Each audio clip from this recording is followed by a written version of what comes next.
And the operation of the machine becomes so odious, makes you so sick at heart that you can't take part. You can't even passively take part. And you've got to put your bodies upon the gears and upon the wheels, upon the levers, upon all the apparatus, and you've got to make it stop. And you've got to indicate to the people who run it, to the people who own it, that unless you're free, the machine will be prevented from working at all.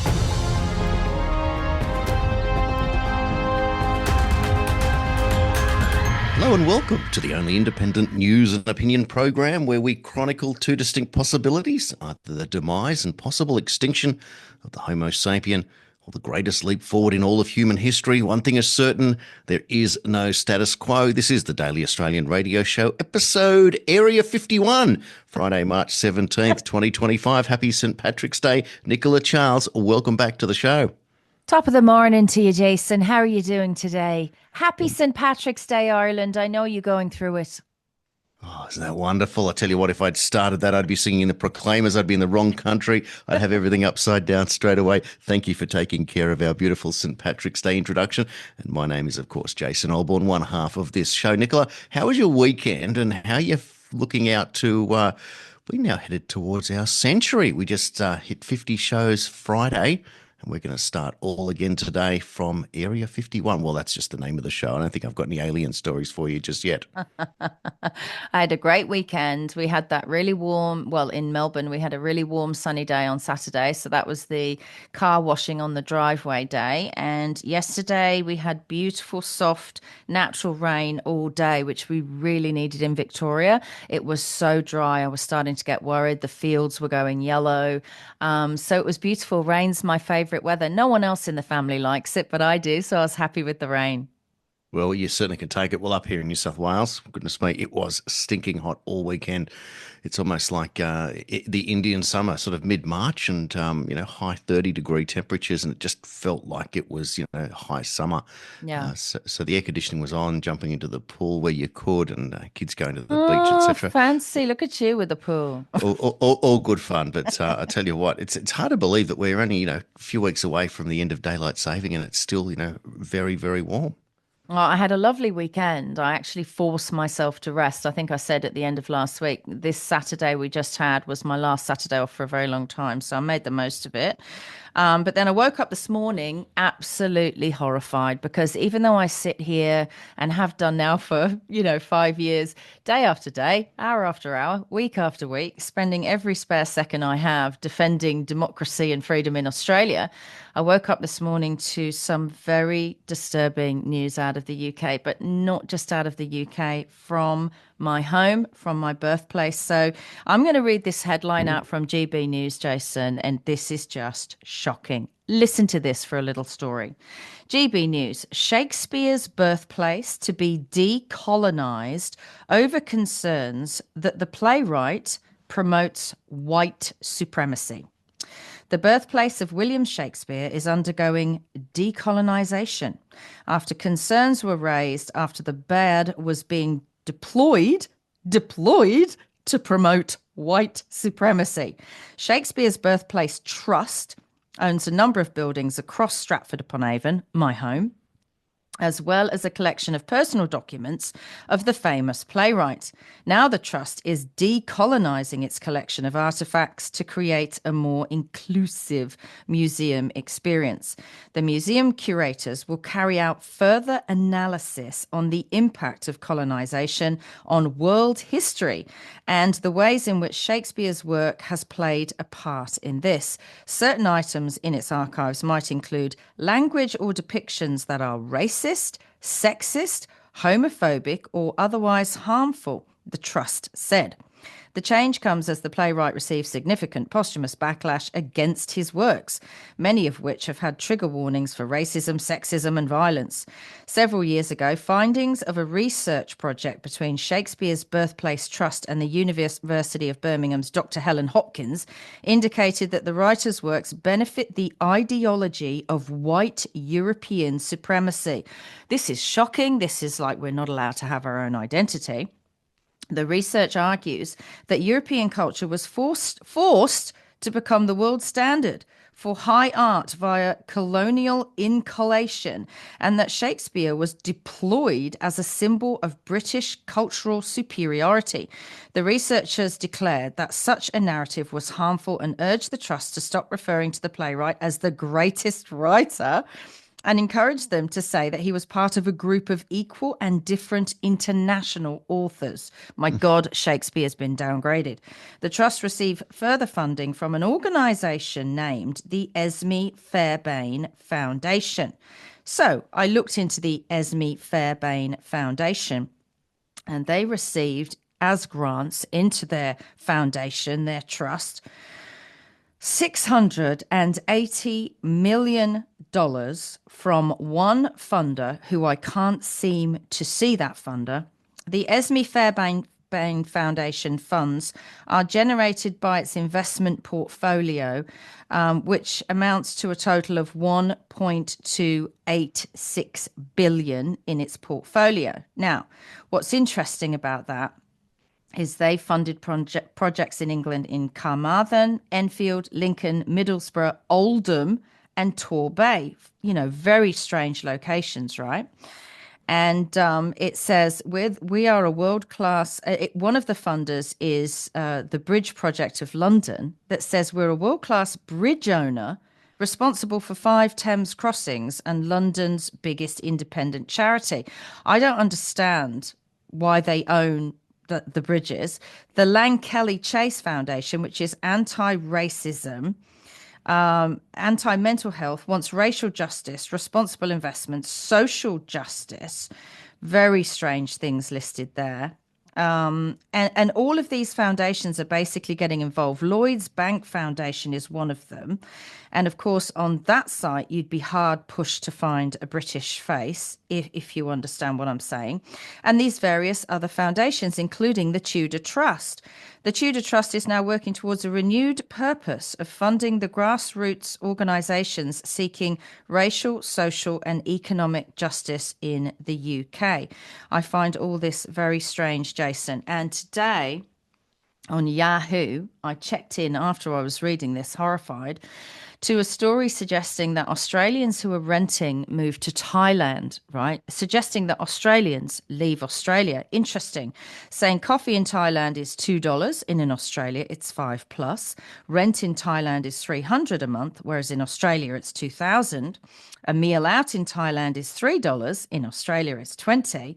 And transport for the month in Thailand is $50. And in Australia, it's 200. Millennials leave their dream jobs in Australia for cheap lives overseas.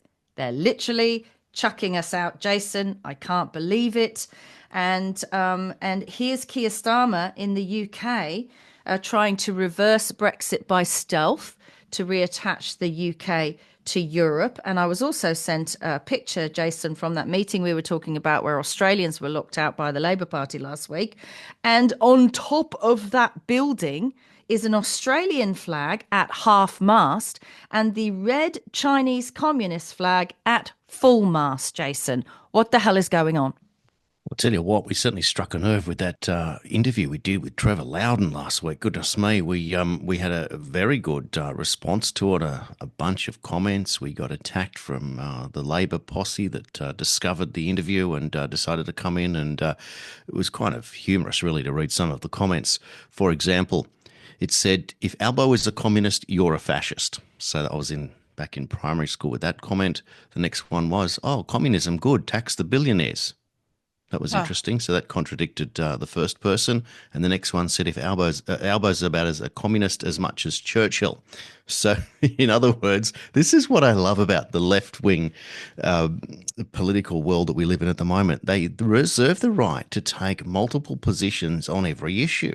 They certainly will take both sides of every issue, so they can never be wrong, and they can always be right on any given day. There was a story at the weekend of Jasmine Crockett, this Democrat congresswoman, who came out and said, we need to have illegals in this country. Who's going to pick the fruit? You're not going to pick the fruit. And so, hang on a second. In a country of diversity, equity and inclusion, suddenly it's okay to have a permanent underclass if you're a Democrat. You can have Oh, somebody lower than you to do your dirty work because you don't want to pick the fruit and you that's want like the fruit to Nazi be cheap. Germany. These people, there's something wrong with them. That's like Nazi Germany. They used to call that the Unterklasse. I mean, it's almost saying where we are, Jason, is almost saying that all whites are racist, right? Diversity, Mm. equity, and inclusion. You can't get the job. Whites are bad. But that in itself is racist. Even just saying that and suggesting that diversity, equity, and inclusion is racist. We've got another problem here in Australia as well. Horn Island, which is an island in the Torres Strait Islanders, has this massive, I've seen a picture of it, international airport, right? And the Labour government is suggesting that that international airport be taken over, funded, and rebuilt by China, which makes Albanese a traitor, right? So he's asked China to financially back this airport. Now, the communist Chinese could launch a very valid attack on Australia from Horn Island. That's how close it is. You wouldn't need special missiles or anything, just regular ones. And this is what they're suggesting. So, as I just said, Starmer's trying to reverse Brexit. 2 votes, right, on Brexit. No, we don't want to be part of Europe because it had an open borders policy. So Starmer, Labour in the UK, trying to reverse Brexit. We've got Albo, Labour in Australia, selling off Australian assets to China, causing, what we're told would be a security threat. I mean, surely that's a security threat. I feel like Labour has been very much compromised in both the UK and Australia, and they're working against the people. There was a Supreme Court battle recently, which Starmer lost, saying that he doesn't have the authority to do the things he's doing, Jason. And I don't believe Anthony Albanese does either. Look, there's a lot in it, and I'm going to make this point. This is not just about how bad Labor is. This is just about how bad globalist-controlled politicians are. I'm going to paint another picture of a story that I'm working on at the moment. So, in Darwin, so if you were to go directly west of Horn Island, there, which sits on the top of Cape York, where you're talking about, building another airport in Darwin, directly west. You've got the Darwin port that was signed over to China for a 99-year lease. Yep.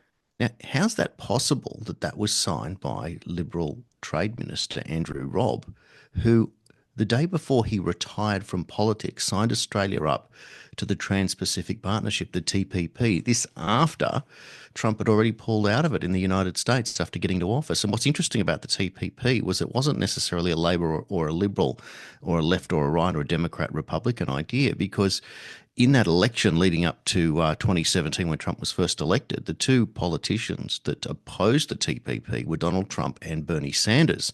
And when Hillary Clinton was asked what her position of it was, she said she hadn't yet made up her mind. But anyone who'd done any research knew that this particular bill, if you will, was written under secrecy in Barack Obama's term in I was going to office. say it was Barack Obama, yeah. And it was kept secret, and part of it was, and Sanders would talk about it, was that it gave foreign countries the opportunity to sue your country if that country wasn't allowed to do business on your land. In other words, if Huawei phones from China, which was found out to have spyware on its phones, if they were under the TPP, if they were forbidden from selling their phones in Australia, they could sue you for prospective loss of profit. So they could say, well, we're manufacturing, this many phones a year. The Australian market would represent 6%, and therefore this is how much profit we would make. Therefore, you've got to pay us. So it looked like on the surface, it was a very sneaky way of the globalists to bankrupt corporations governments by having corporations sue countries literally into oblivion. That's how bad that was. So, But who would sign up for that, Jason? Who would sign up for that? And you didn't misspeak there, because you're talking about the Australian, corporation side of government, right? This isn't the Commonwealth. This is the problem, right? So what they do is they dip into our coffers, and they would bankrupt and have bankrupted, the actual country of Australia. But by being this unelected corporate body, who would sign up for something that would do that, Jason? this is my point, because Andrew Robb was a Liberal. and he was the trade minister. I mean, that's two devastatingly bad decisions made against the people of Australia. The Yeah. fact that Rob retired the next day, didn't resign and sit out his term or anything like that, retired from politics.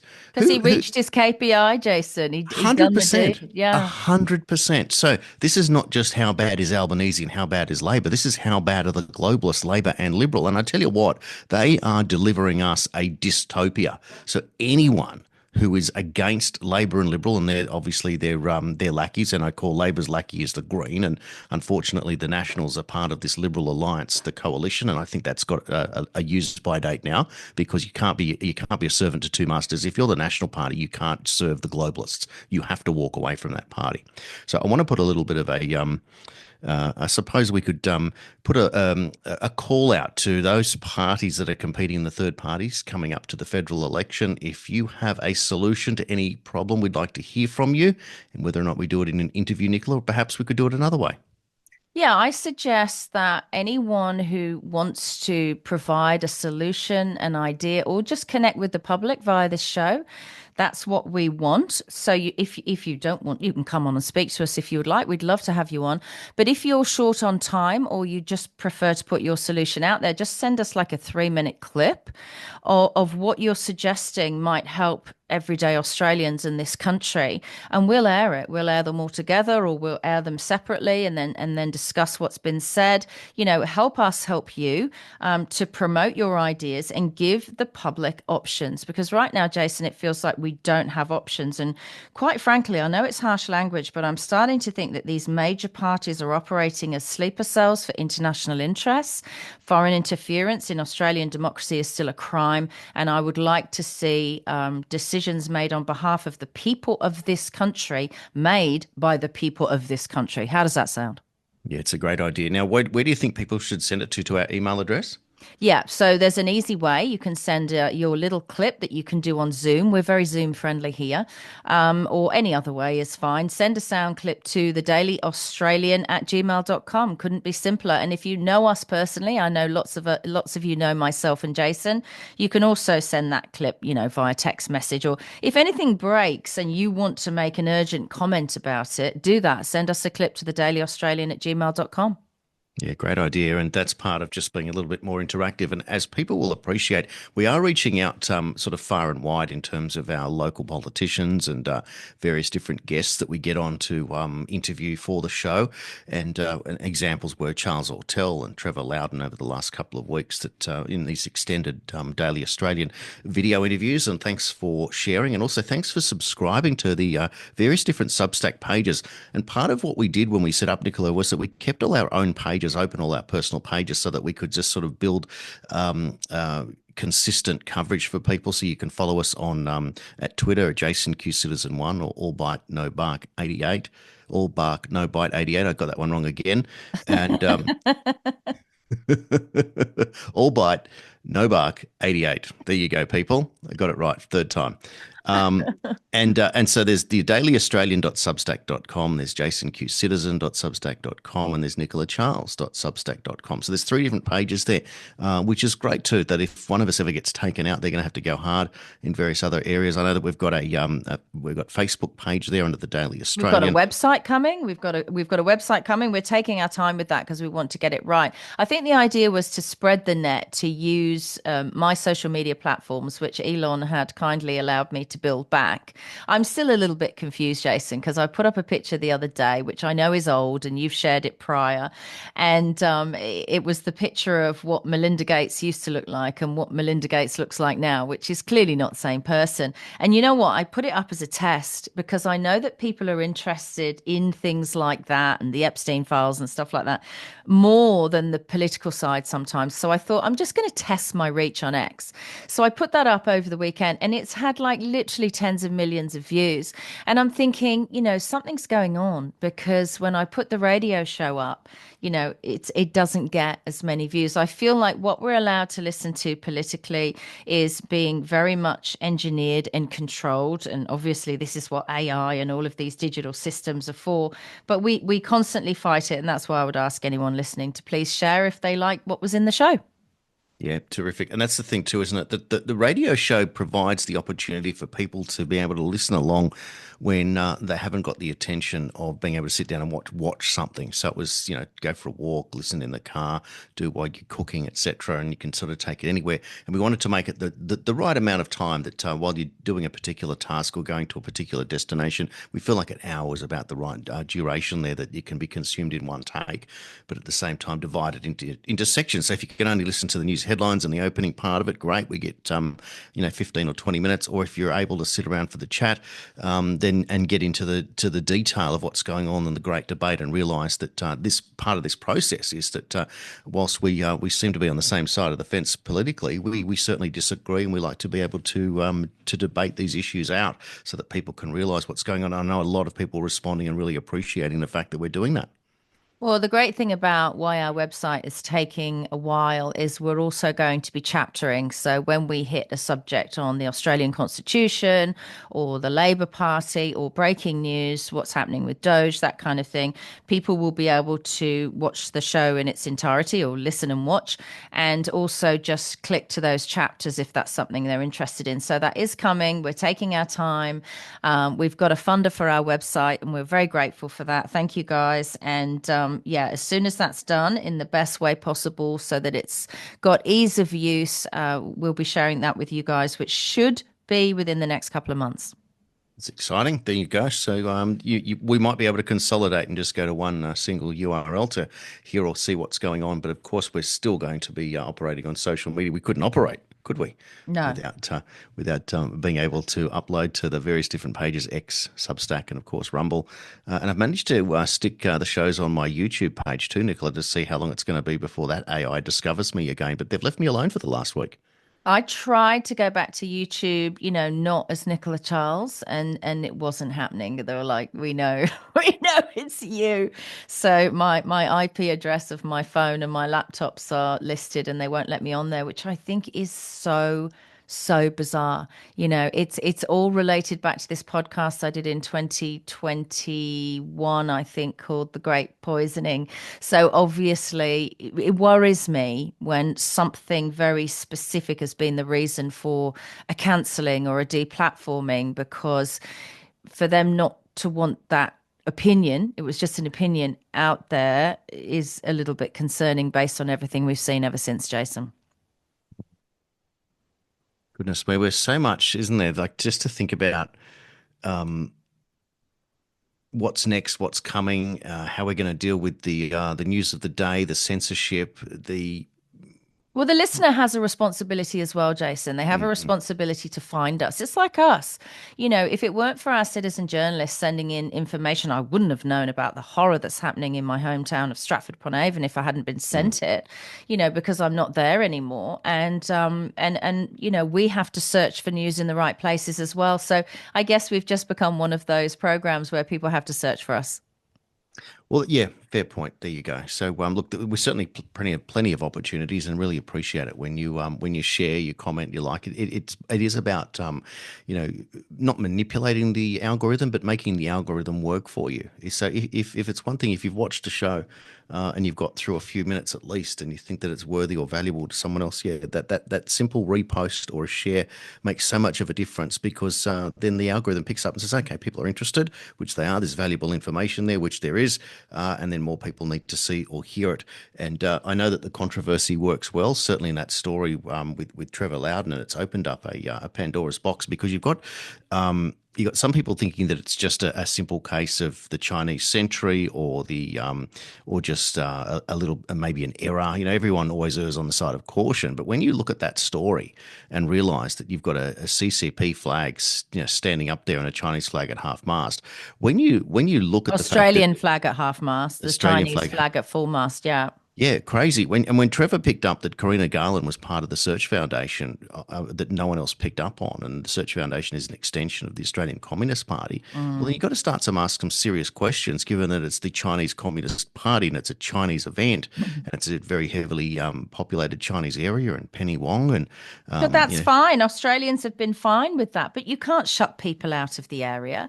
You can't shut people out of their democracy. I mean, I'm sorry, but they're making it feel like a coup d'etat. I know that's a strong term, but that is what they're making it feel like. And they are hiding so much from us. That's why they don't want us to know. That's why Dan Andrews didn't turn up because there were too many cameras there and he knew, oh God, the citizen journalists are out the front, and he's gone into business with a Chinese counterpart he had working for him while he was Victorian Premier. We have no transparency, Jason. That's what we're looking at. We have no transparency about what our so-called public servants are up to, what the greater plan is for Australia and who's making it, and also their business affiliations and how they've achieved so much wealth.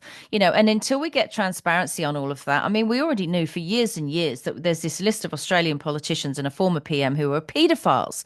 We weren't allowed to know about that. And that is such a heinous, egregious crime against children. And if we're not allowed to know about that, it's no wonder we're not allowed to know who's putting money in their pockets. And something is very wrong down here in Australia. And I just get really worried because the majority of Australians do seem a little bit sleepy. They think, oh, everything's fine, everything's normal. I think until they see sort of tanks rolling down the street and soldiers walking around, and then they'll go, oh, shit, what happened? Oh, yeah, this is what happened while you were busy sleeping, mate, and watching reality television. Well, I look at it and think that there's two ways to look at that scenario, what we saw down there in Melbourne. Like you could argue that maybe they're controlled by the CCP. So at the worst case, you've got double agents in Australian politics. Or this is a perfect example of how compromat works in a way to bring along what we would call the useful idiots, so that these people go along with exactly what is asked or requested by China. And then if that's the case, and Albanese has, sort of communist connections over some 40 years, how can he be a servant to two masters? How can he serve China and then run AUKUS at the same time? How can he be pro-globalist, but then come out and say that he's for Australia when he doesn't seem to work for Australia? And this is the point, isn't it, that these people, no wonder why we get such a bad deal, because they're not serving the true master, which is the Australian people. They're serving someone else, globalist interests, Chinese interests, etc., and treating the country like it's simply just a corporation and nothing else. And it's obvious that that's It's how. like a pilot, right? It's like a pilot, these pilots that were in sleeper cells and apparently involved in terrorism in America. I'm not sure I believe that anymore. But, and they pretend to be pilots and they pretend to be friendly, and that, you put 300 innocent people on a flight and really they were a sleeper cell and they're not working for you at all and you're all in terrible trouble, right? People need to realize that. And now I realize, having researched this whole thing with this Esme Fairbairn Foundation out of the UK, is that a lot of these foundations, including the foundations of the banks, the Lloyds Bank Foundation and lots of others, I think they're probably the people that are putting money in the pockets of the politicians for pushing their agendas, right? And the thing is, we're the problem, because we're the ones letting them get away with it, Jason. We're not calling them out on it. Now, the fact that they haven't bounced back and denounced it and said, you're wrong, we're working for Australians, we're not doing this and we're not doing that, is extremely suspicious. Because if someone went out there and said something about me, I would at least get it on the record. I'd put the record straight. They don't do that because they can't do that. Because if they did that and it was found out later on that they were lying, they'd be in all kinds of legal trouble. So they just stay quiet. They send us all to Coventry and they just pretend it hasn't happened. The Labour Party haven't said anything about Australians being shut out of that meeting. They want the news story to go away, and we have to make sure it doesn't, Jason. Yep, absolutely. And it's certainly not by the enthusiasm that's been with this particular story. And I've noticed how many people were sharing it and actually writing some really good copy to go with it to explain the story. So it's one thing to like something and just to repost it, but it's another thing to explain it, which means that people actually watched it in great detail and were shocked by what they've learnt. But of course, this goes to both sides of politics, so we'll be delving into that a lot further. And it just exposes the fact that we do have a war between globalists and nationalists rather than just left and right. It's a lot bigger than that. We are halfway through the show, Nicola, and we haven't got to headlines, so we're going to have to race through it. So It is Monday, and it's the drag over from the weekend and a catch up and a discussion. So I guess that's the way that the show's forming in these days. This is episode 51. Let's get into the headlines now for you. The Greens have begun a push to introduce a 4-day work week for Australians, saying wages have not kept pace with productivity gains. With an election announcement looming, the Greens unveiled a policy costing which would create a national test case for the Fair Work Commission and establish a national institute for the 4-day work week. They've long called for this particular work week while maintaining full pay for workers, citing burnout and work-life balance. So it's not a case of cramming 38 hours into 4 days a week. Under the Greens policy, workers would work 80% of their hours at 100% pay. The party is proposing to create a national test case through this Fair Work Commission. A 4-day work week will share more fairly the products of their labour, said Greens Senator Barbara Pocock. Electricity prices are set to rise by up to 9% in May across the country as regulators are once again asked to increase prices higher than the CPI due to a failure of the government's green energy promises, with intermittent coal power outages and inconsistent wind and solar, and causes shortages on the grid. The Doctors' Union will enter mediation with the New South Wales government today in a bid to end its wage dispute following the mass resignation of hundreds of psychiatrists earlier this year and what it calls a crisis crippling mental health services. Earlier this year, more than 200 psychiatrists resigned from their jobs in the public system after calling for a 25% raise to bring them in line with peers across the country, saying it had led to understaffing and staff shortages. Beds in intensive mental health care units were left empty due to staff shortages, leaving patients to be turned away and other services picking up the pieces. Senator Rennick has released a video from Senate estimates where he revealed that a whistleblower who appeared on Channel 10 had revealed that male sex workers had been organised by political staffers and brought into Parliament House for senior politicians, and that the prayer room had also been used to carry out indiscretions. Both Finance Minister Katie Gallagher and a senior finance bureaucrat carefully dodged Rennick's questions but did not deny the actions, only to say that they were no longer responsible for investigating the behaviour, Rennick further probing if the actions were illegal. Your blood runs cold. The anguish parents feel after a daycare worker has committed a sexual offence against a child. The Guardian has now revealed nearly 2,000 investigations into incidents at New South Wales childcare centres since 2020, and one provider's response is under investigation. Parents are grappling with lingering questions. A federal judge has ordered deportation flights carrying alleged Venezuelan gang members to return to the US, which blocked Trump from invoking the Alien Enemies Act. However, President Nayib Bukele released a video confirming El Salvador had received all 238 members of the Venezuelan gang Tren de Aragua and 23 members of MS-13 who were deported from the US. The first picture of the Pope has been released since being hospitalised. In a statement, it read the Pope Francis celebrated Holy Mass in the chapel of the apartment on the 10th floor of the Policlinico Gemelli. Department of Homeland Security Secretary Kristi Noem announced today we're building 7 more miles of border wall. President Trump has released a new TV ad accusing Hillary Clinton of a crime bigger than Watergate. This following a statement that his Attorney General is tough and you haven't seen nothing yet. Meanwhile, President Trump appeared on Full Measure with Cheryl Atkinson and was asked about the Epstein files along with the JFK, RFK and MLK files.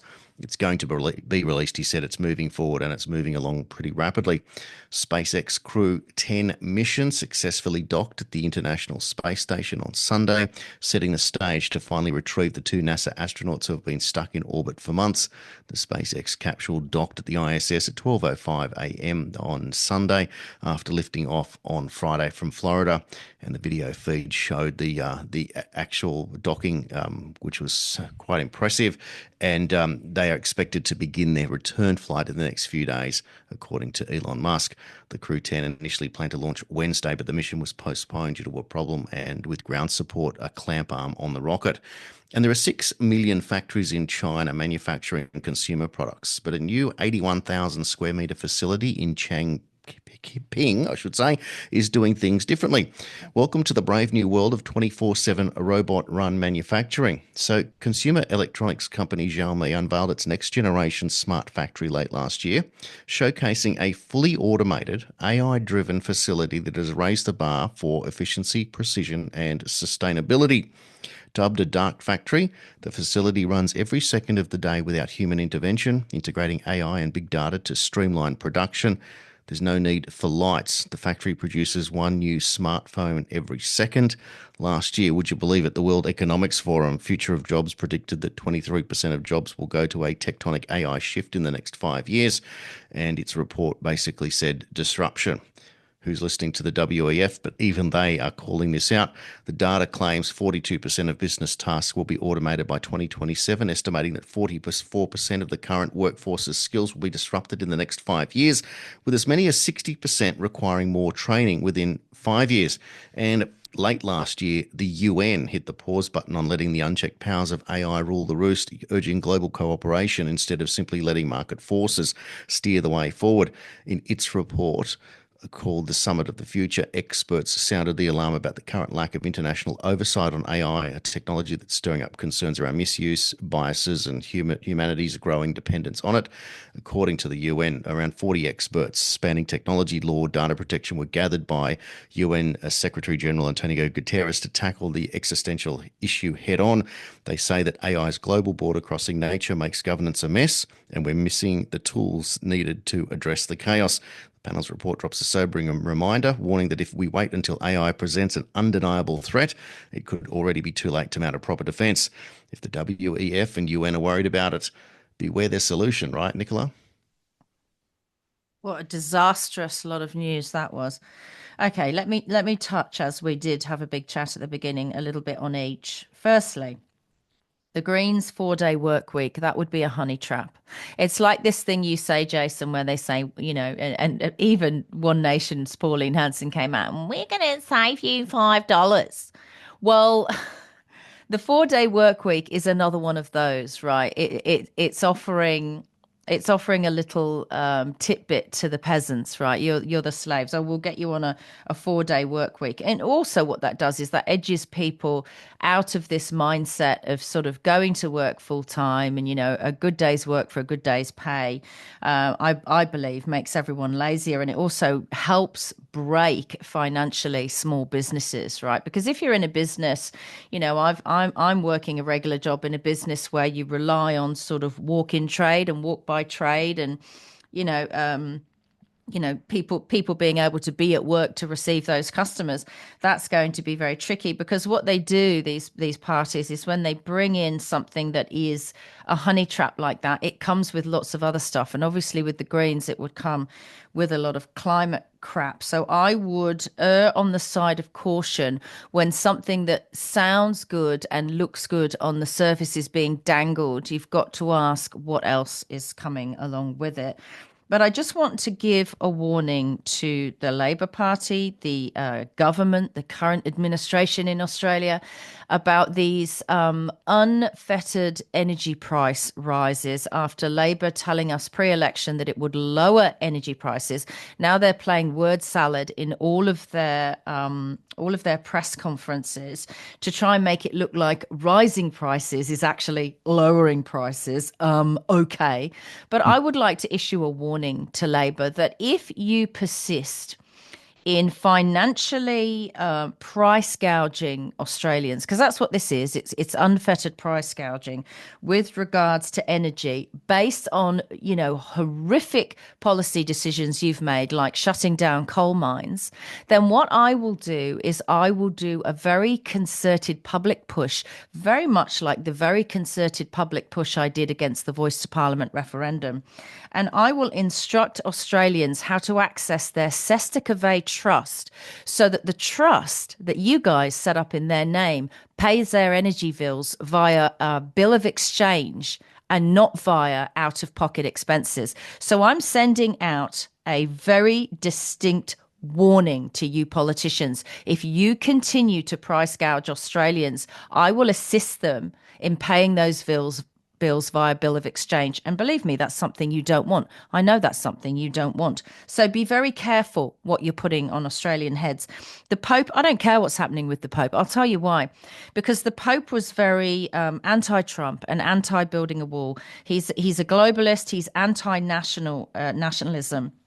because he talks about don't build walls, we need open borders and this, that, and the other. The Vatican has the largest solid 60-foot high stone and brick wall around it I have ever seen. And until you take that thing apart brick by brick and you open up the Vatican, you can shut your trap. How's that?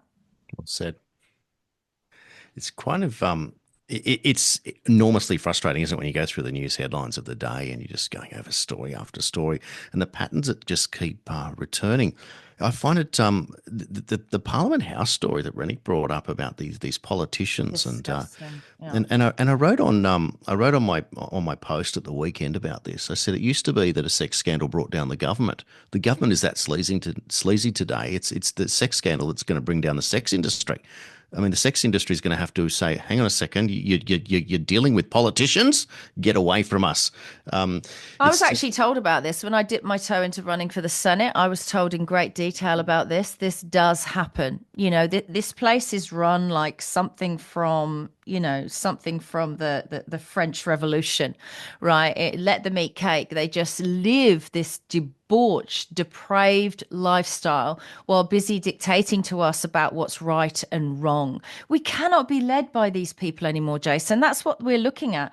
They have no moral compass while they sit in, righteous indignation if we use the wrong pronoun.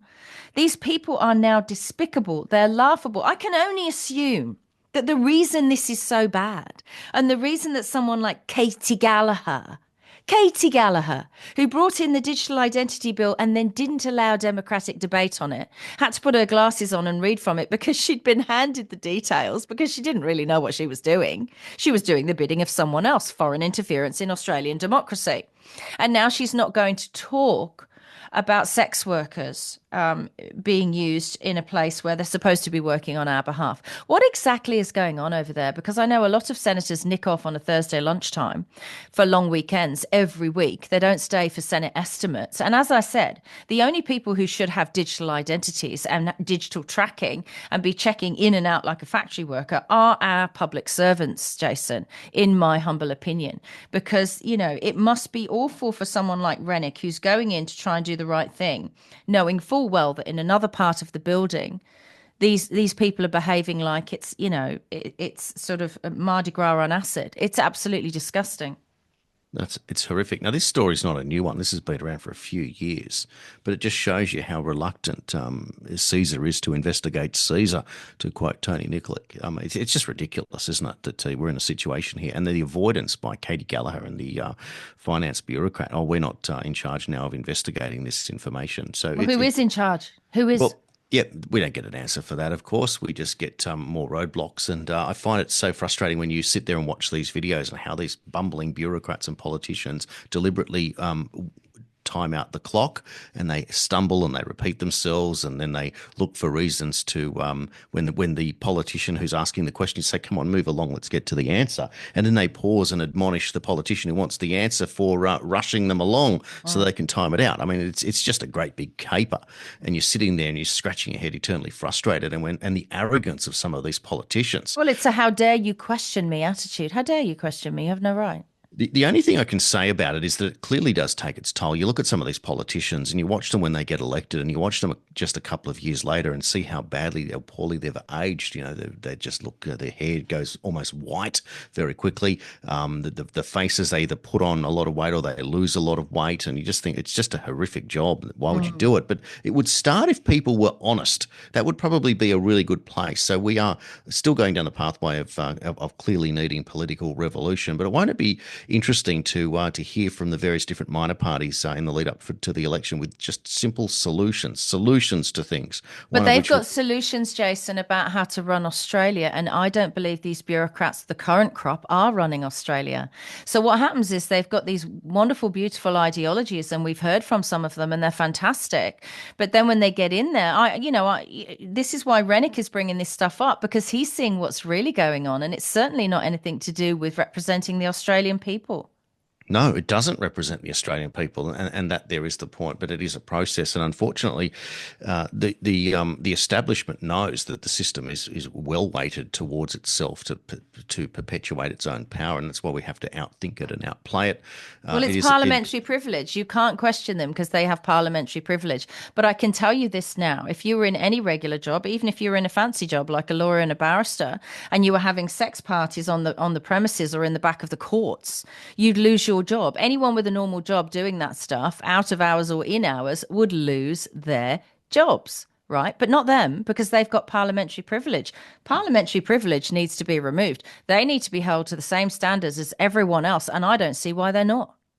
If we removed parliamentary privilege, we never would have heard from Bill Heffernan about the alleged 28 names that of these well-known figures in Australia who were, involved with despicable acts against children.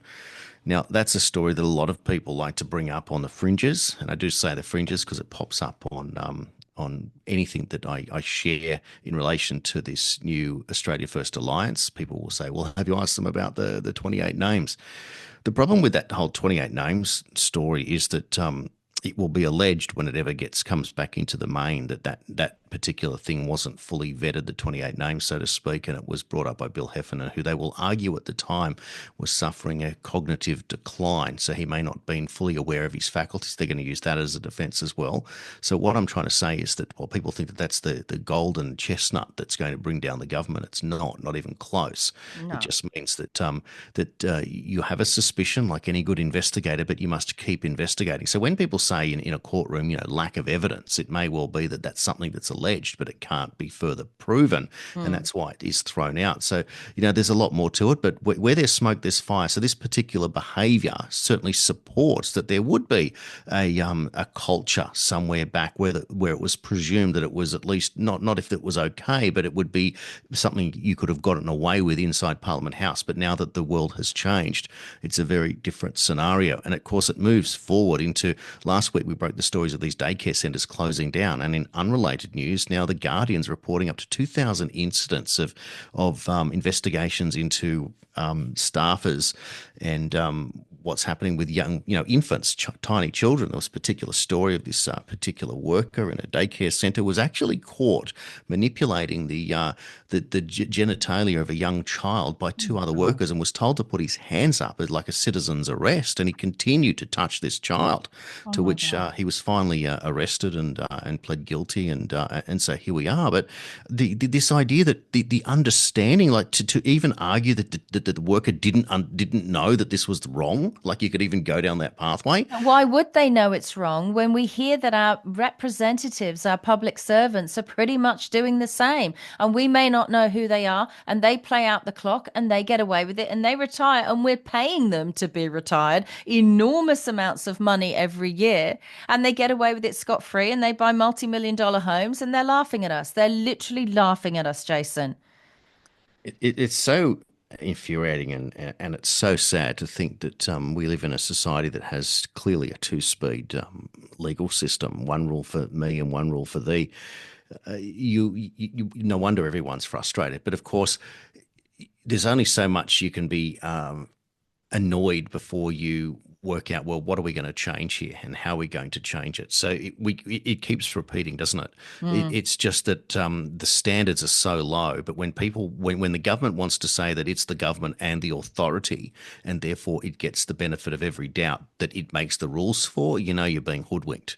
So it's rules for thee, but not for me. Just to give you a heads up, I've just been contacted by a friend of mine who's arrived at work. She's got an office job, and apparently everyone in Australia is about to be given this produced by SBS online training that you're going to have to do. So get ready for that. It's for all kinds of workplaces in Australia, and it's about diversity and inclusiveness. And my friend has said it's interesting to observe how this has come out at the same time, straight away, already produced after we got the new hate speech laws, almost like it was orchestrated, Jason. Oh, wouldn't that be just an incredible coincidence? The government can't get anything right, can't work out how to deal with prices, but it certainly knows how to deal with something that is going to take away your rights and make you feel like that they're doing you a favour. They're very good at that, aren't they? It's amazing that, Anthony Albanese can stand there and talk about how much air is in a packet of chips and we'll fix that. And Pauline Hanson can say, yay, I had a win. Your schooner of beer is not going to go up 10 cents. And they expect us, the peasants, to be excited about that because they don't want us to worry our stupid, low IQ little heads about the big things like what the hell they're doing in Parliament behind closed doors and what they're doing with our tax dollars, Jason. It's an absolute disgrace. We need an overhaul. We need a government by the people. I mean, I think what they're doing is it's so bad that we're going to reach a point where we're going to say, you did a report there about an AI factory, a robotic factory, where they didn't even need the lights on. And of course, that's something I hadn't thought about, right? You're using less energy, you're not paying workers, you're not having to put up with fair work rules and all that kind of thing. You've got the robots going. But these governments are so bad, I can only think it's being engineered so that in the end, we will think, well, AI is going to be better than these guys because AI is not likely to be a pedophile, right? AI is not likely to be corrupt, right? It's got all the funding it needs, although I'm sure it does steal money for other people.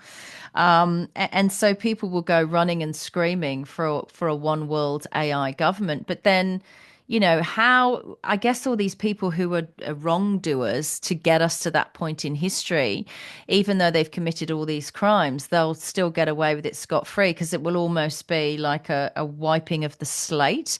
This will come in and suddenly everyone will behave. I just think they've been promised they won't have to get a digital ID. They won't ever be tracked and traced. They won't ever have to be injected and they will never be investigated because the only way a public servant would behave this irrationally, this criminally, this level of corruption is if they had been specifically assured that they would never be held to account. Right. It's a criminal's playground right now. And the criminals are not the people you think. They tell us it's us. They tell us it's the little people. And even that story is, there was someone working in a childcare facility. So that's a crime. But if it happens if it happens with politicians and ex-PMs, no, that's not a crime. No, that's not a crime because we're above you, we're the elites. You may not investigate us, but we will throw you in jail if you do it, right? And we've seen with a lot of these elites and these governments, they've essentially committed mass murder via health measures. And but if we committed mass murder, we'd never get out of a tiny concrete cell. But it's okay for them. They don't need to be investigated. We don't need a royal commission. Right. It's rules for thee, but not for me. So this is no longer a democracy. It is already dictatorship, right? Is it not feeling like a dictatorship to anyone else? Well, this is the great question, isn't it? And I wonder how people feel about it. But it's like the concept of it. It would be too embarrassing to charge a very famous person with such a horrific crime. Like that seems to be the Embarrassing line in the for sand. them, but not for us. Oh, no, absolutely. But that's their argument. It's the same as, the general public couldn't cope if they knew that extraterrestrials were real. It all falls under the same banner of too big to fail. It's like we have a narrative that we live under, right or wrong, true or false. Clearly, misinformation that your politicians are holier than thou when they're not. I mean, and you could say the same about the Catholic Church. Go down the exact same pathway, and we've got to pretend and hold these people up to a higher standard, and they're committing crimes that any normal human being did. They'd be locked up for the rest of their lives, and these people get to function as normal. So yeah, that's what I'm saying. It would be too embarrassing, they would think, to be able to do that. So therefore, they don't do it, and therefore it perpetuates and it gets worse and it expands. And then you have a story today like in The Guardian, 2,000 cases being investigated since 2020. Goodness me, people weren't even at daycare in 2020. So you're thinking 2021, maybe 22, 23, 24, 4 years, Accelerate. 500 cases a year, 10 cases a week in Australia of interference with infants. I've said before, Jason, right? AI is very powerful, right? It knows about us all. It knows how much money or you don't have in your bank account, if in my case. But it also knows the location and the identity of every online pedophile. AI knows that. And is AI being used to go and charge and arrest those pedophiles? No. No, they see the chatter. AI also sees chatter from terrorists and people who would, do people harm socially and all that kind of stuff. And do they do anything about it? No. No, they're using AI to come after innocent people for perceived carbon crimes or speech crimes. How dare you have an opinion and point out that we're not running the country correctly? AI could go and fix all of this, but it doesn't. You know why? It's not programmed to, Jason. Mm. It's interesting, isn't it? Obviously, we still have a law enforcement arm that's meant to be able to do this, and so we wait and see what's going on. But I guess we have to be a little bit encouraged by the words of Trump on that interview on Full Measure with Cheryl Atkinson. So he's saying that expect the Epstein files, expect the JFK files. That's all coming out. He said he was most interested in the JFK files. He wants to put that to rest. He explained why he didn't release them all in his first term, and he did point the finger at Mike Pompeo of all people, who would certainly have been aware what was in them. And so the idea of being able to delay that inevitably in Pompeo's case. Politics is a protection racket, Jason. Let's just say it. Politics is a protection racket. They protect the money. They allow the people who give them money to do whatever they want.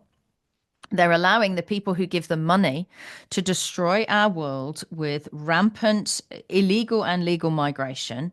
They're allowing these rich people to destroy our world with the lie of climate catastrophe. They also allowed these rich people, their friends and donors, to destroy the world with the lie of the engineered pandemic. So if you are fabulously wealthy, if you make it into that billionaires club, you can do anything. Even if you're a good guy billionaire, you can do anything. That's why Clive Palmer got his half a page advertisement in the Age, broadsheet newspaper in Australia, and everyone was outraged because he said something truthful like there's only two genders. Because when you become a billionaire is the only time on planet Earth that you are free, because you can use your money to stop politicians and, it seems, the police from investigating you. If you're rich, you're free. And if you're poor, you are oppressed and discriminated against. That is the world they're creating for us. And they're excited by it. Why? Well, the people engineering it are excited by it because they're rich. So it's never going to touch them. So we can scream and scream and scream about our freedom. But, unless we reinvent the wheel, then we're not going to get into that protection racket of wealth. And that's what we're looking at. That's what we're living under. We are essentially living under a criminal cartel, a mafia, who are going to tell us how it's going to be. This is absolute rubbish that we live in a democracy where it's majority rule. This is minority rule. And what we look at in these plans that they make are minority reports. All of these foundations are writing minority reports. Everything from the UN and the World Economic Forum and Europe are minority reports, because the minority is deciding on what's best for the majority, which is the exact opposite of democracy. And as long as they keep going out there and say, keep voting in your democracy, vote for me, the peasants will be happy and think they've had input. They haven't. And even if they do have input, most of them vote for the major parties, who then do the bidding of the minority. Come on, people, wake up. Yeah, well said, because whenever you notice that there is a sort of a minority rule type of flavour, that's a part of this communist strategy that Trevor Loudon explained in that interview that we did last week. And it's a really important issue to be able to pick up on exactly how this is played. So if you select one group and rise them up to create a friction amongst the greater population, this is part of the communist strategy. Check out the interview. It's interesting that Keir Starmer came out with a very strong statement on Islamophobia, which he continues to do. And Anthony Albanese came up with a similar one at the weekend. He's also put out a statement there saying supporting the Islamic community. So this is yet another example. At the same time, he talks about anti-Semitism. The guy's insane. So exactly. So either we're all the same, or we're all different. But as long as you keep telling us, this is the French Revolution. The Rothschilds funded both sides, and Labour in the UK and Australia are doing the same thing. They want this place to go crazy. They want this place to erupt. They are inciting violence, Jason. I said this last week. That's what they're doing. They're bringing in the two sides. They're creating the laws. It doesn't matter. Right? You can't create laws for things like anti-Semitism and then bring people in who are religiously and ideologically driven. When you are religiously and ideologically driven, you don't care about laws. You don't care about laws. you're doing this for a higher God is what they believe, right? We saw that kid run in and stab that Christian priest in Melbourne last year. These are not driven by, oh, gee, I better not do this. I might get locked up. It's like that ridiculous thing about gun amnesty, right? The concept of gun amnesty. This is an analogy. This is the same kind of thing. So what they do is they have an amnesty where all the law-abiding gun owners who go to gun clubs and do target practice and stuff, or use it on their farms for, controlling pests and vermin.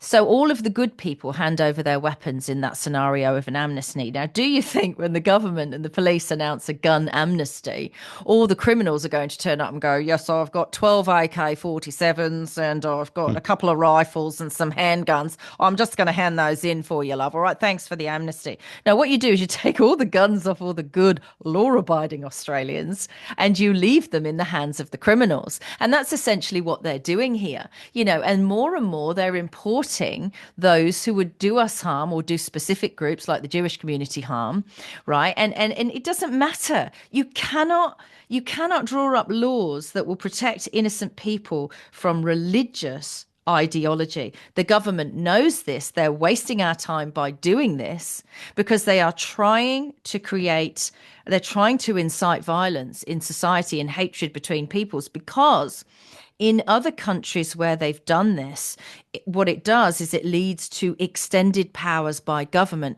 It can lead to communism, it can lead to socialism, and it can lead to a controlled police state. That's why they do this. They don't care how bad the masses are, as long as they go to work and pay taxes, right? And that's why they do it. So they're creating problems here in our country, and we know there wasn't problems in this country before their engineered pandemic, Jason. Well, I want to bring you some more interesting information that I think, given that the US is leading the way on political sentiment changing and Australia seems to be last to the table, certainly slow to the table, a new poll has revealed that only 29% of Americans hold a favourable view of the Democrat Party, which is an historic low. And this is CNN polling dating back to 1992. So it's a 20% drop since Biden apparently took office in 2021, auto pen president and all. But some other interesting stats is that according to the CNN poll, just 63% of Democrats and Democrat-leaning independents now say they have a favourable view of their own party, which is a decline from 81%. Now, furthermore, Democrat-aligned adults were asked who best reflects their party core values, and the answers were all over the place. Listen to these numbers and who they support. The highest was AOC at just 10% support. Kamala Harris, 9%. 8% chose Bernie Sanders, who's not technically a Democrat but is, and 6% pointed to House Minority Leader Hakeem Jeffries. So good old Adam Schiff and Chuck Schumer, these political heavyweight deep staters, don't rate a mention at all, but no one got over 10%. And meanwhile, 30% of respondents couldn't name anyone at all. So the Democrat Party is beyond collapse at this stage. So That's why they had to cheat in the 2020 election to get what? Look at those numbers. The highest was 10%. What did we have? Exactly what I said, minority rule, because most people didn't agree with it. Yeah, well, this is it. So, look, it's certainly coming. You'd have to think that it's coming here in Australia. There's only so much you can go on. When you see on shows like ABC, on their particular shows, and you've got people coming in and saying, I've never earned more money in my life, but I cannot pay my bills. What's going on with this government? It's completely sidelined. It's not serving the people. It seems to be serving its own agenda. It can only go on for so long. It's just a very odd election cycle, but it has been, and this kind of makes sense. If we know the establishment is in free fall and certainly in collapse, and the great empire, the Western Empire, is as well, it stands to reason why Labor and Liberal can't put up a candidate that's remotely interesting or charismatic or capable, because they don't have any that are interesting or capable. We have the dying breed of those that are still stuck in the mainstream system, and the perfect case in point would be someone like Alex Antic, who's very popular, but is certainly on the fringes in that party. And it seems to be that he would certainly flourish if he was able to step out of that two-party system and go and join someone and make a big splash. But politics is a game of, you have to get power first, and then you have to maintain to it and cling to it. And whether or not not you stand by what you believe in, or you go down the pathway of going along to get along.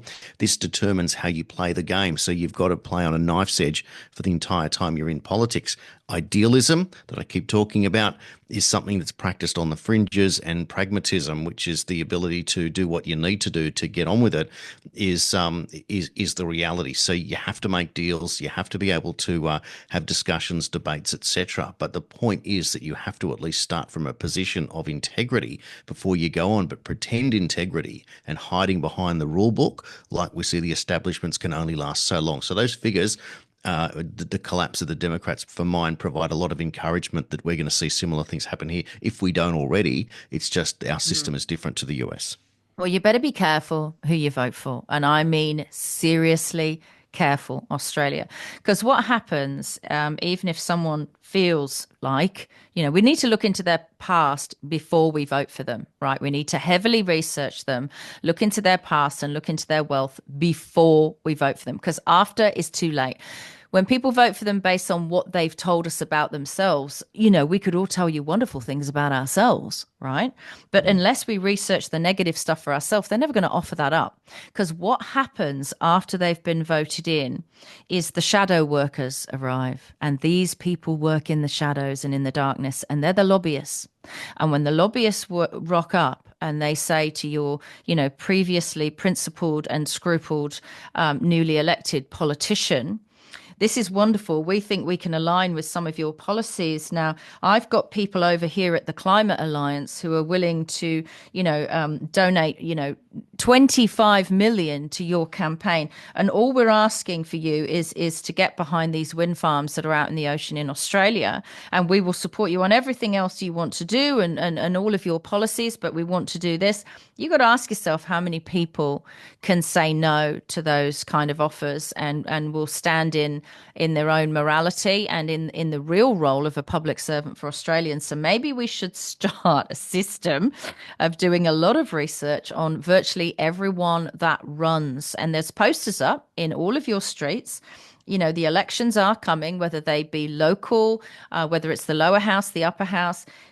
Take a picture of the poster, get their name, get online and research them. Use this technology that they forced upon us to your benefit. Don't just take their word for it that I'm a great guy and I'm going to bring energy prices down. We know that's a lie because Anthony Albanese and the Labour Party said that, and they're doing the exact opposite. And there is seemingly no laws to hold them to policy promises. Jason, we're getting towards the end of the show. What would you like to say before we go? Well, some interesting news that just to confirm what we're saying, Adam Bant yesterday came out and said on ABC that it's time for Australia to end its AUKUS deal, arguing the $300 billion submarine agreement makes Australia less safe. If that is not the sign of a communist, I don't know what is.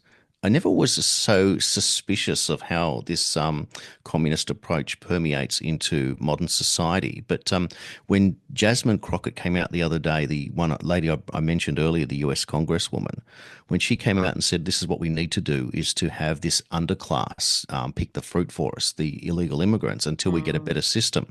What better system is she talking about when she says capitalism is our current system? It means we're looking at this communist system. This is the globalist system. That's elitist to say we need poor foreigners. We need the brown people to turn up and pick the fruit. If that is elitist, it's racist. My God. You can't get and this is the party of DEI, for goodness sake. This is the left. This is what I'm saying. They have two sides to every story. So what I'm trying to say is stick to your principles. You know that you are right. You were simply asking to be self-sufficient, to be given opportunity and calling for justice.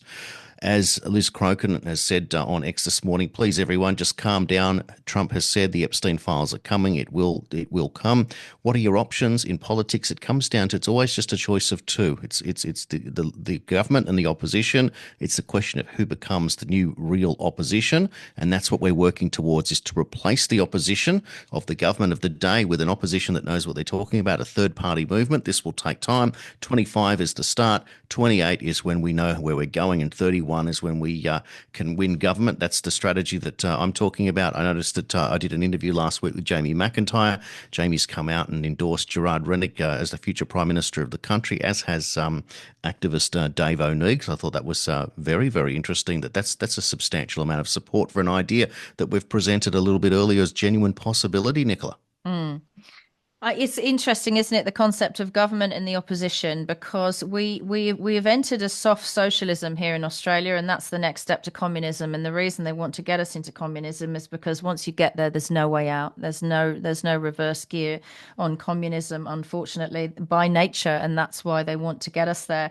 You talk about governments and the opposition. Well, in communism and almost socialism, you've got the government, and the opposition isn't the other party pretending to be, across the aisle. The opposition is the people. And if you allow this country to go into communism, that's what it will be. It will be a government with an entire population in opposition. We're already starting to feel that. We can't hold these people to account, and we don't agree with any of their policies. And even when we did agree with them, they did a 180 and massive U-turn on everything they promised, and we can't allow it to continue. Thanks again for listening to the Daily Australian, to myself, Nicola Charles, and my co-host and co-producer, Jason Olbourne. Enjoy your Monday. We will do this all over again tomorrow.